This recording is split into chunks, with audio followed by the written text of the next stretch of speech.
everybody, and welcome back to Angie's Jungle House. Today we are talking about hydrospikes, what they are, how they work, and possible applications. Essentially what a hydrospike is a terracotta cone with a plastic reservoir on the top with a cap and a straw. Now how they work is by capillary action, meaning as this reservoir empties, it's pulling water from the jar up the straw and back into this reservoir while the water is escaping the terracotta into the pot. Because as we all know, terracotta is a porous material and it's what it is. So in order to use a hydrospike, before you install it, you're going to want to thoroughly water your plant evenly. Get this terracotta tip wet. Fill up the reservoir and replace the cap. Make sure your container is full of water. Once you've met all those requirements, you're going to then stick the hydrospike into the soil, like so. Hopefully you can see that. Now the important thing with hydrospikes is that the plant sits higher than the reservoir it's feeding from. Because it's working by capillary action, it's pulling the water up. If you were to have the reservoir higher than the hydrospike, you're then feeding it by gravity, and that will eventually drown your plant.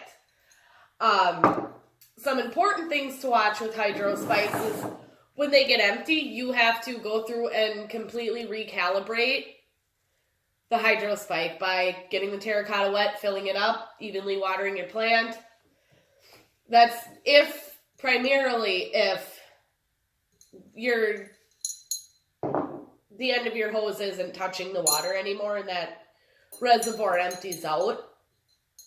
So that's something you've got to watch for. I mean, it's not a foolproof method where you can't water where you don't have to pay attention to what your plants are doing.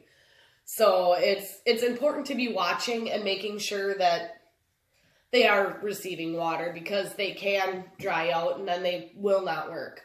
So it's a really good option if you're going on vacation. I mean, these hydrospikes, goodness, I think I have Amazon Prime. I think I paid $13 for 12 of these, so they're literally like $1 a piece, and they came in a plastic box.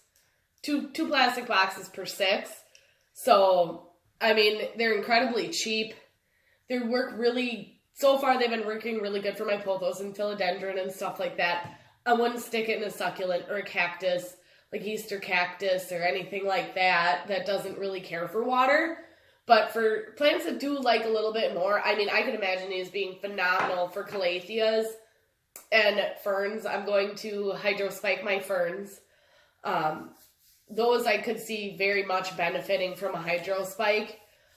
I am keeping an eye on my pothos and my philodendron thus far for yellowing leaves, because if they start to yellow, then I know they're getting too much water.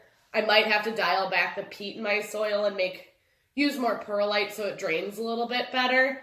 I'm looking to cut time off watering. And if I can water 5 or 6 plants at the same time, and every couple of days, that's better than watering each one every couple days and testing the soil every single day.